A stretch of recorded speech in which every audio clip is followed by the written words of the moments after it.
Lee, is Matt still struggling on his test? Yeah. He didn't look too confident earlier today.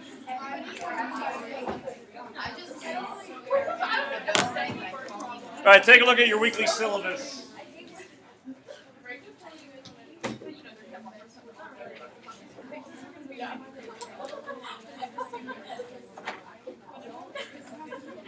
All right, you know tomorrow that you do have quiz for letter from Birmingham Jail, and just like your civil disobedience quiz that I passed back to you, handwritten notes, all that kind of stuff, you can absolutely use for them. No problems whatsoever. The notes, and this isn't like underlying message to those who didn't have a lot of notes attached or anything like that. I don't think it was personally. I think the notes would be a good reason for two reasons. Number one, yes, it can help you when it comes to taking the quiz. Do you necessarily always write down the stuff that shows up on the quiz? No, understand that.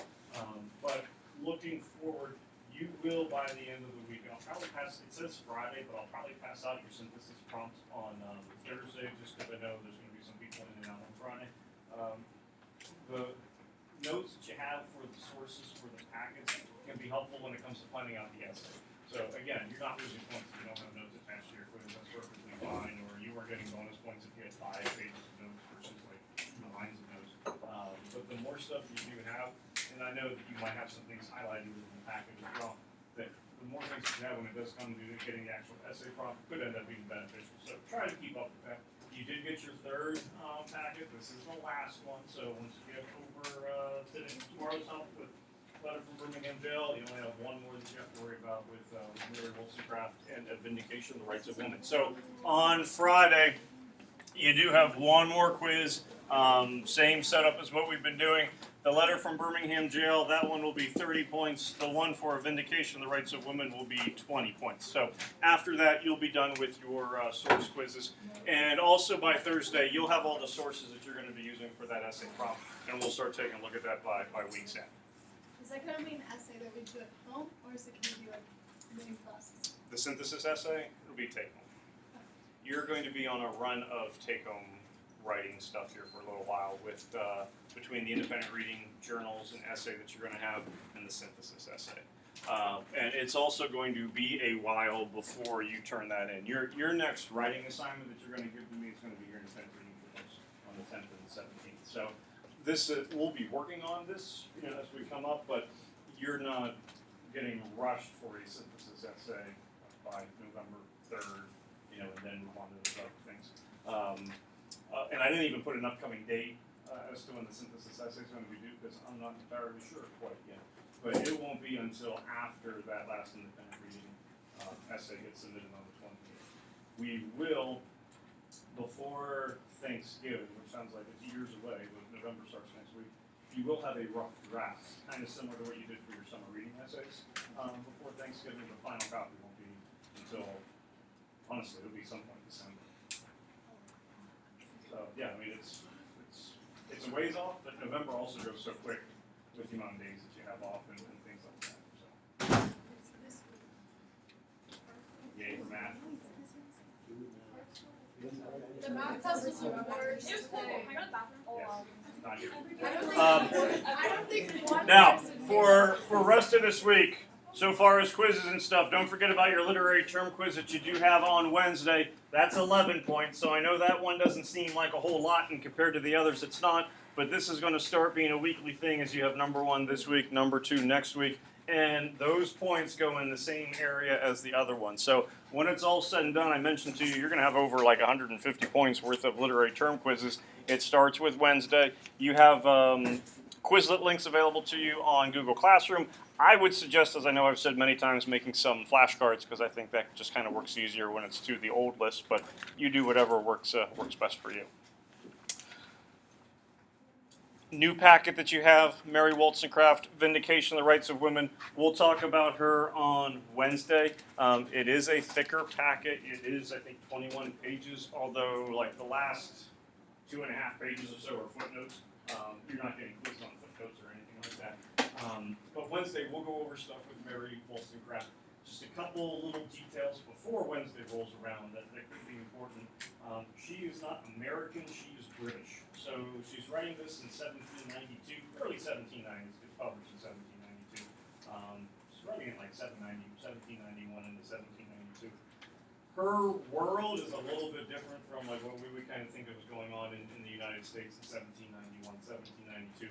We'll talk about those cultural differences on Wednesday, so we will get into that.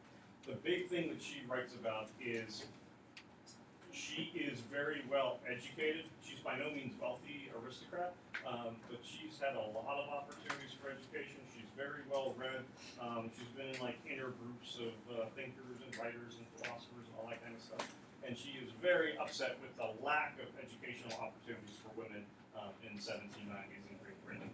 She is certainly not happy with men who have kept women from being educated, but she's really unhappy with wealthy women who don't want to be educated. So that's a group that she's really kind of lambasted a little bit throughout the course of the text. But I'll give you some background on some things so far as dates, eras, people that she references all throughout the course of her content. It's a chapter of a book. So when Darby groans, I can't believe I have to read this whole thing. She's reading one chapter of a much longer work. You're welcome. As opposed to having to read the whole entire thing. Any questions?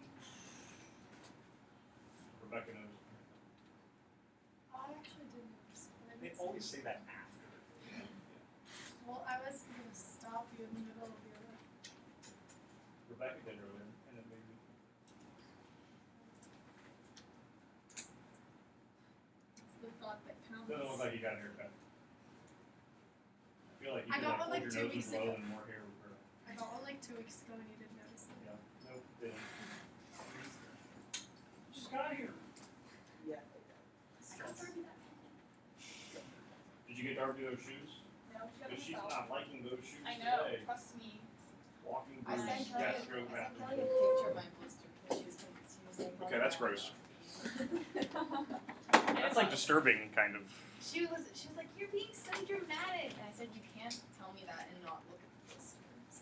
She was being dramatic. so One, and I'm hoping this is not confusing you, but I just want to make sure you're aware of it now. Next week, November 1st, next Wednesday, that's when you're going to have literary term quiz number 2. Again, you'll get used to it as a weekly thing. The terms go from anti-hero through round character, which sounds like a ton of terms because they're in alphabetical order. But page 26 and 27, you don't have to open up the syllabus, you can kind of see what I'm looking at here. Page 26 at the top, anti-hero starts. The last big term on 26 is characterization, and then there's a couple different types of characterization. The last one of those being round character. You just think that. Thank you. So your quiz for next week, again, not this week, but for next week, it's all the words that are on 26, and then it just finishes off those types of characterization. So don't be going, oh my goodness, I got A through R, that's going to be like 70 some terms. There's a grand total of like 14 new words that are showing up. You're not going to have a question about characterization, but you'll just have one for each of the types that show up. So that's why it looks like a rather large list, but it's pretty normal, typical of what we can do. Did you pass? Sorry. That long division. That got you? No. Okay. Sounded like you said I copied. That's bad. Oh, no. Okay.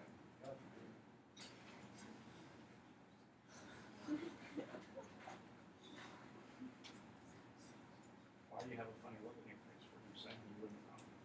no, I had funny one because he said God forbid.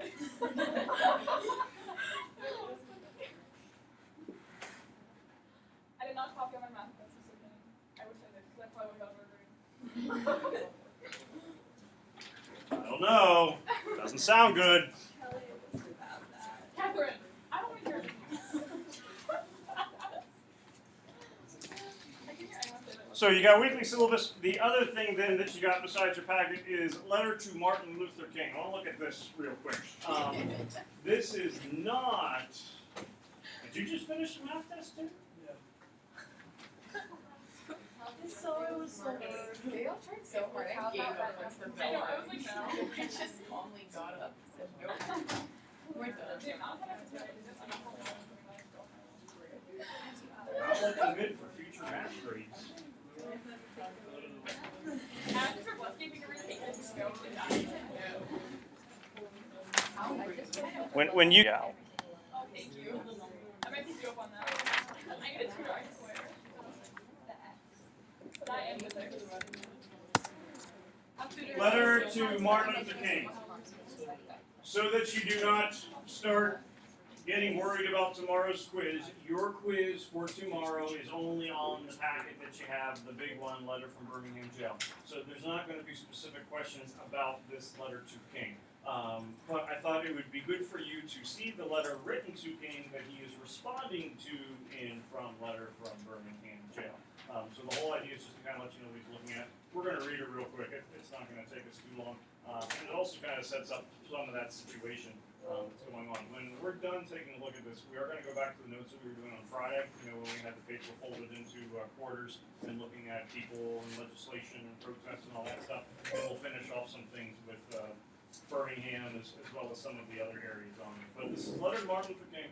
You see it's coming from a group of clergymen, all signed down. The one is April the 12th. The letter from Birmingham Jail is 4 days later on April the 16th. So they're pretty close to one another. We clergymen are among those who in January issued an appeal for law and order and common sense in dealing with racial problems in Alabama. That appeal was published in an editorial in a newspaper in Birmingham. We expressed understanding that honest convictions in racial matters could properly be pursued in the courts, but urged that decisions of those courts should be in the meantime be peacefully obeyed. Since that time, there has been some evidence of increased forbearance and a willingness to face facts. Responsible citizens have undertaken to work on various problems which cause racial friction and unrest. In Birmingham, recent public events have given indication that we all have opportunity for a new, constructive, and realistic approach to racial problems. However, we are now confronted by a series of demonstrations by some of our Negro citizens, directed and led in part by outsiders. Any guesses to who they mean by outsiders? Yep, Martin Luther King would certainly be an outsider. He's not from Birmingham, Alabama. His Southern Leadership Conference group is not based in Birmingham. Anyone recall, depending how far you read the back of where they're at? It's in Atlanta, Georgia. So they're not far, they're still in the South, but they're a couple states away. So King and a lot of his people, supporters, and folks that work with him are coming into Birmingham, and this is kind of not getting rave reviews from everyone. We recognize the natural impatience of people who feel that their hopes are slow in being realized, but we are convinced that these demonstrations are unwise and untimely. We agree, rather, with certain local Negro leadership, which is called for honest and open negotiation of racial issues in our area. And we believe this kind of facing of issues can best be accomplished by citizens of their own metropolitan area, white and Negro, meeting with their knowledge and experience of the local situation. So Birmingham people should talk to Birmingham people, Atlanta people should speak with Atlanta people. All of us need to face that responsibility and find proper channels for its accomplishment. Just as we formally pointed out that, quote, hatred and violence have no sanction in our religious and political traditions, end quote, we also point out that such actions as incite to hatred and violence, however technically peaceful those actions may be, have not contributed to the resolution of our local problems. Find anything awkward or interesting about the wording that they use for that statement. Such actions as incite to hatred and violence, however technically peaceful those actions may be, have not contributed to the resolution of our local problems. You're saying that the protests are the reason, that peaceful protests are the reason that violence is occurring. And the key word before protest that you said, you had alliteration, you have peaceful protest. So, and this is certainly one of the issues that he hits upon in his letter, and some of you might have read this part, some of you hopefully will tonight. You can't really blame a person for being peaceful as to him or her being the cause of any kind of violence that incites. So if Aiden is walking around peacefully and then I punch him, it's not his fault that I punched him. I think. You don't think so? It is not my fault. Okay, that's good enough. Thank you for clarifying. We do not believe that these days of new hope are days when extreme measures are justified in Birmingham. We commend the community as a whole and the local news media and law enforcement officials in particular on the calm manner in which these demonstrations have been handled. We urge the public to continue to show restraint should the demonstrations continue, and the law enforcement officials, to remain calm and continue to protect our city from violence. And this is also a point of contention that King is going to have towards the end of his letter. We further strongly urge our own Negro community to withdraw support from these demonstrations and to unite locally in working peacefully for a better Birmingham. When rights are consistently denied, a cause should be pressed in the courts and in negotiation among local leaders and not in the streets. I think we mentioned this on Friday. Anyone see an issue with the phrase, a cause should be pressed in the courts and in negotiations among local leaders? Courts are predominantly, at this point, white people. Did we mention, and it might not have been in this class, did we mention any local ordinances that had passed on Friday with Birmingham?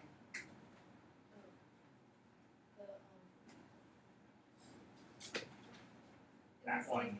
Wait, no, I got it. It was like, the law that police had the right to, something with peaceful protest. They had the right to like arrest. They have denied the right for a peaceful assembly to protest. I Yes. was getting there. You were getting there. That booster was keeping you from That's full true. confidence in it. So Birmingham has, the city ordinance has gotten a court-ordered injunction going, you cannot protest. And of course, we talked about there's an issue with that because there's a constitutional right giving you the right to speech, religion, freedom of press, and the right to assemble, which is being denied. So they're going, a cause should be pressed in the courts and in negotiations among local leaders. And I think your point is valid. Most of the courts, the higher ups, the judges are going to be white, so there certainly could be some racial discrimination taking place. But also the court has said, well, you're denying this constitutional right, so what's the chance of some kind of resolution being found in the courts? We need to protest. Oh wait, we go to jail if we end up protesting, as is the case with Martin Luther King here, that we'll get into. We appeal to both our white and Negro citizenry to observe the principles of law and order and common sense. So this is the reason for the response that he writes. Again, letter from Birmingham jail dated April the 16th. King is arrested on April the 13th. So the 13th is when they go out and do their big formal demonstration.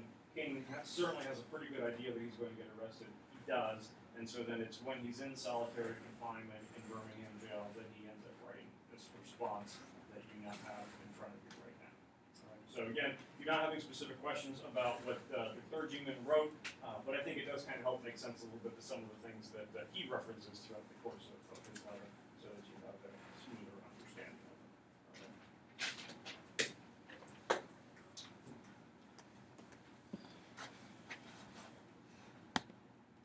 Third time's the charm for Smartboard, maybe. Darby, if I asked you the number, would you give me the real number?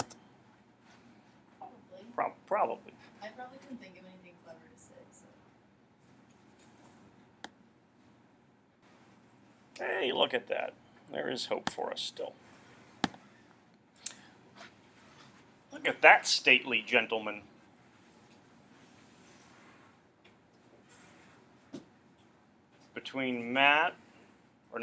Among Matt, Olaf, Taylor, and Aiden, who do you think could grow the nicest beard?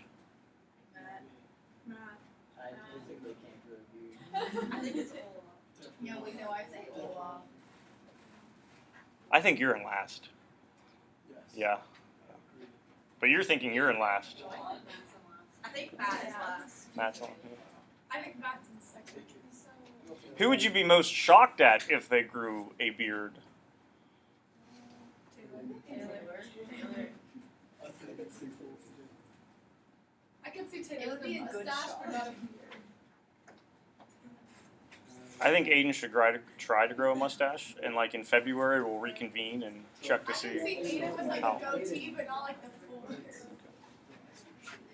Anyone have any idea whose full beard we're looking at? His name should be on your notes from Friday. Take a guess. Taylor? Nope. Is it Jim Crow. No. Jim Crow? Martin Luther King Jr.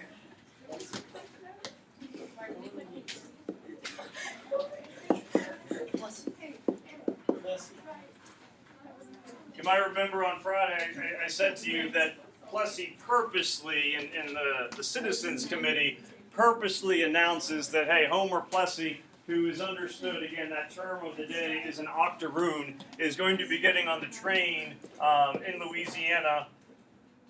Wait, he's the one that got arrested? He is the one who gets arrested. And again, and your look of surprise is no different from what most people have.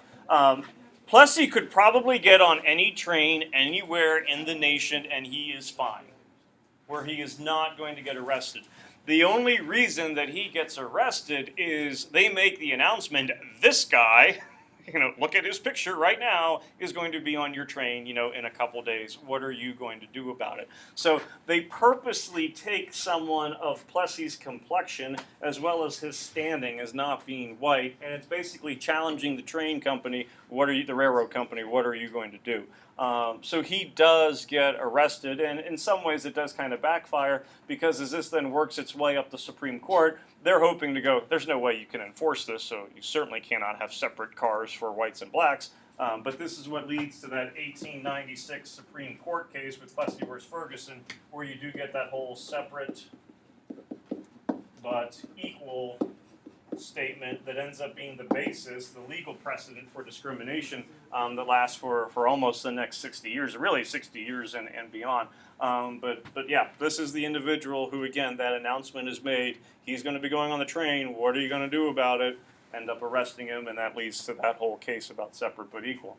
And that does become, as I said, that legal precedent that you can have segregated housing, segregated schools, segregated restaurants, community centers, water fountains, laundromats, whatever you want, certainly bathrooms and things like that, because Supreme Court says as long as both races have the same opportunity, there's a water fountain, there's a laundromat, there's a school, then they're equal.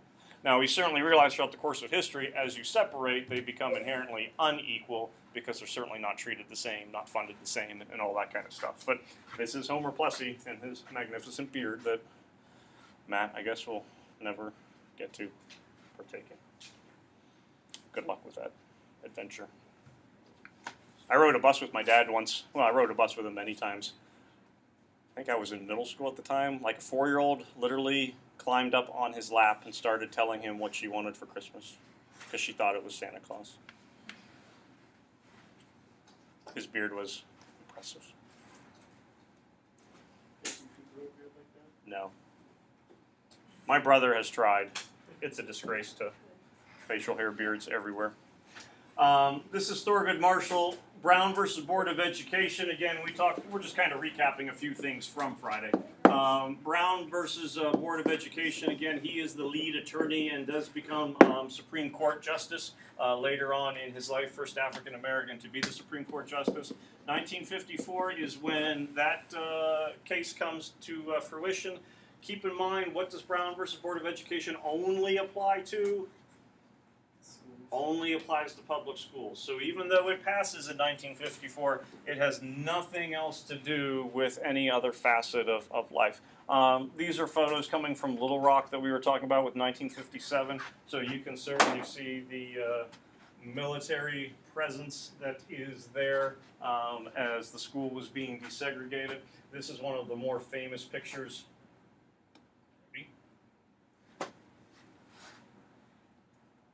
On my end. Oop, there we go. Over here, this is one of the more famous pictures coming from Little Rock. I guess we're not going to get a circle around it. I think it was in 2007, 50 years later, that Oprah had both of them on her show, and it was the first time they had met or seen each other since the photograph had been taken of her being, I forget names, being one of the Little Rock 9 entering school on the first day, and then her face in the crowd. Certainly none too happy that she is there. So there has been some remorse in those types of things taking place since then, but certainly two of the more famous pictures from Little Rock, Arkansas. We did not talk about this person on Friday. Anyone have any idea?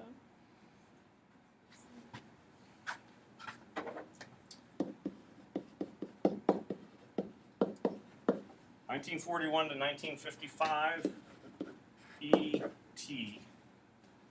I want to say Mr. DeWeese might have discussed him a little bit back in 9th grade, or I think someone said they might have done an 8th grade like research paper. Emmett Till. Ringing bell or no? Megan's going, not at all. Okay. This is an important figure. Obviously, you can tell lifespan is rather limited. Dies at the age of 14. This is right before Rosa Parks bus boycott, and certainly this would be 7, 8 years before you have the Birmingham campaign taking place. Emmett Till's death is one of those events that is, absolutely harrowing.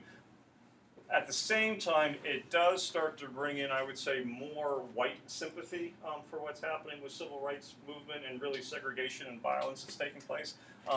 Emmett Till is from Chicago, Illinois. But he has family that lives in Mississippi. So almost every summer, if not every summer, he makes a trip to away from his mother. His mother stays in Chicago, but he makes a trip to Mississippi to be with grandmother and aunts, uncles, cousins, and all of that kind of stuff. Him and a cousin are in a store in Mississippi, and it's rural Mississippi, where allegedly Emmett whistles at a white woman, grown white adult. And so this is taken as like a sexual advance, essentially, and a completely taboo concept with interracial marriages, dating, relationships, stuff like that in 1955. So she is offended by the whistling. I don't know if it's ever confirmed that he does, or cousin, or if it happens at all. But she tells her husband about it, and then Emmett is abducted by husband on the way, by husband and brother-in-law as he is headed back home. They kill him. He's shot. He's pistol whipped. They mutilate, cut off an ear, gouge out eyes, stuff like that. And then they throw the body in the Tallahatchie River, and they tie it down with a cotton gin fan so that it stays down below. A couple days later, the body comes back up and is discovered. And so at that point, he'd already gone as a missing person. The husband and the brother-in-law are arrested for his murder. You made the comment about court system being, Megan, what was your comment with Birmingham? That's mostly white. So he has a jury for the murder trial that is 12 white men. There's not even any women with it either. And so they come back with the verdict of being not guilty, which probably doesn't surprise a lot of people. I'd say the big thing about it is, and this is very short for a murder case, it takes them 67 minutes to come up with that deliberation so far as a not guilty verdict. Shortly after, a couple days later, the husband is doing an interview, at which point he admits to having killed Emmett Till. But what can you not do with American justice system? For obvious reasons. Of the same crime, that whole double jeopardy. So there are some movements to see if they could be charged with like a different kind of crime, conspiracy or things like that, and it never comes to fruition. I think it's like 2006, 2007 that the case officially does become closed, and this is after folks have died anyway, so they're trying to look to see if there's anything with other relatives that can be charged, and there's nowhere to go with it. At this point, if you're outside of Mississippi, it's not really a big story because it's not getting publicized a whole lot.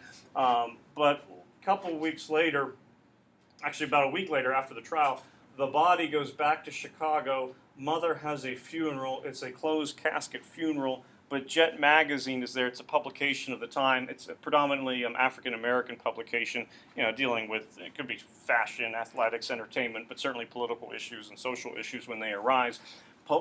Jet Magazine has a photographer there, and the mother opens up the casket. And so at that point, they take pictures and they see what the body looks like. And I'm not showing you any pictures of that. But when people then see what has happened, you certainly now have a much stronger emotional, let alone logical appeal as to what's happening when people see the violence that's taking place towards, someone who's 14 years old, let alone someone who would be, 24, 34, 44, so on and so forth. So Emmett Till's death, and Bob Dylan ends up doing a song dealing with the death of Emmett Till, as he has a lot of social protest songs taking place in, especially, early 60s and 70s.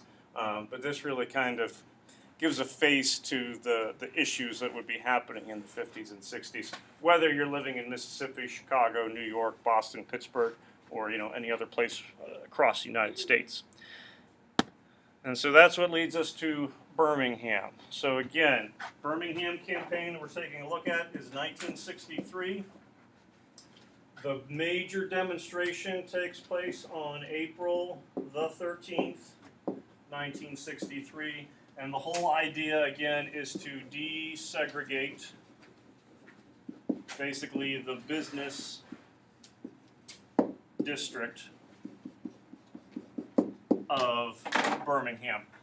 Mentioned to you as we're taking a look at the letter, King has a pretty good idea that he probably is going to get arrested, and he does. So he is imprisoned from April the 13th through April the 20th, 1963, and he is placed in solitary confinement. Now, solitary confinement, I think, can mean different things depending on movies that you've witnessed or books that you've read. He is not in a metal box where hardly any light coming in, but he's kept away from all other prisoners and limited contact, certainly with outside people. His lawyer is able to give him pen, pencil, some newspaper and things like that. So, letter from Birmingham jail is written on the scraps of newspaper all around the margins and whatnot. And then when he comes out of jail is when the lawyers are able to kind of get it published more as an open letter to everyone. We already mentioned this. Who's he writing to? Yep, a Birmingham, and even Great Period. So it kind of makes sense, and again, you're not getting quizzed on what you've read or haven't read yet at this point. Since he's writing to clergymen, and he is a clergyman, it makes sense that what would be a main literary device that he tends to use throughout the course of his letter. Makes a ton of allusions, and most of those allusions being biblical allusions that happen, and he does that, basically from the first page throughout. So one of the things that he's certainly doing with those allusions is establishing his own credibility. Remember those argument terms that we were using before, beginning of the year, ethos, pathos, logos. He is certainly appealing in some ways, making a logical appeal. Didn't like my code, Darby. There we go. He's making a logical appeal through the biblical allusions, but he's also certainly kind of establishing his own credibility with those folks as well. So it makes sense that he would use quite a few biblical allusions throughout. When we're done with the quiz tomorrow, we'll take a look at more of that rhetorical structure, devices that he kind of uses for it. He is freed on April the 20th by order of, who's the ultimate judge in our political system? President. At the end of terms, you get pardons and all that kind of stuff. 1963, who's president of the United States? No. Good guess.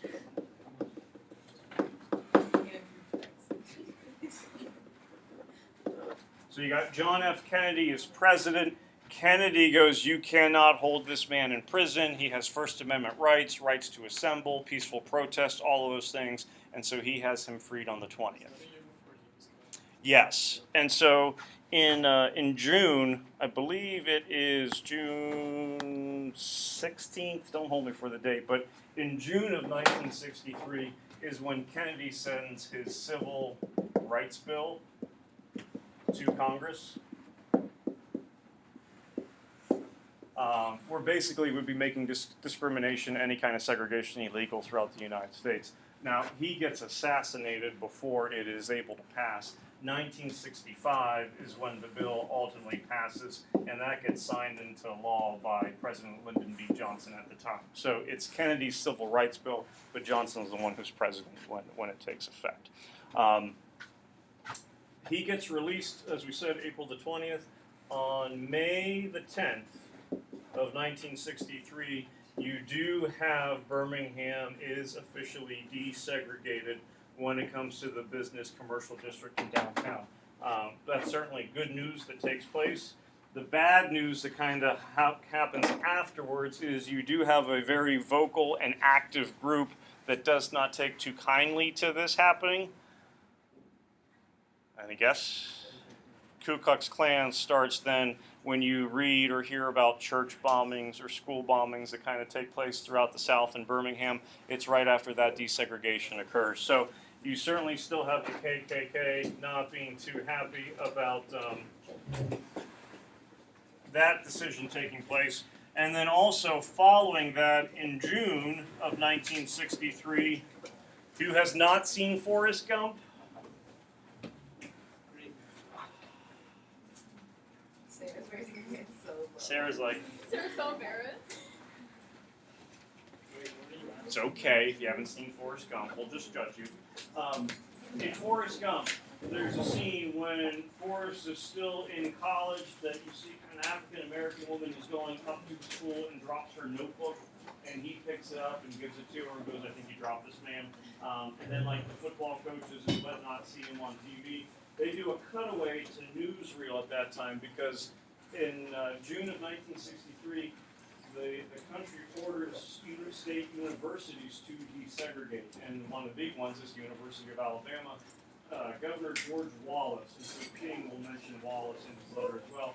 There would be a lot of politicians who are using segregation as a means to stay kind of in office with voters. Wallace basically kind of chains themselves essentially to the doors of Alabama, going, "You cannot, we're not going to let people come in."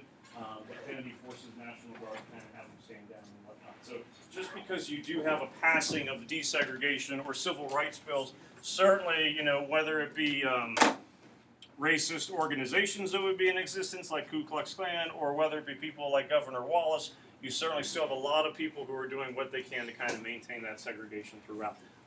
Also, keep in mind, not mentioning the letter because it would be in the future, it's in August then of this year, 63, when King does his I Have a Dream speech. So certainly his status, his prominence in the U.S. takes a pretty big spike with 1963 with all these events happening.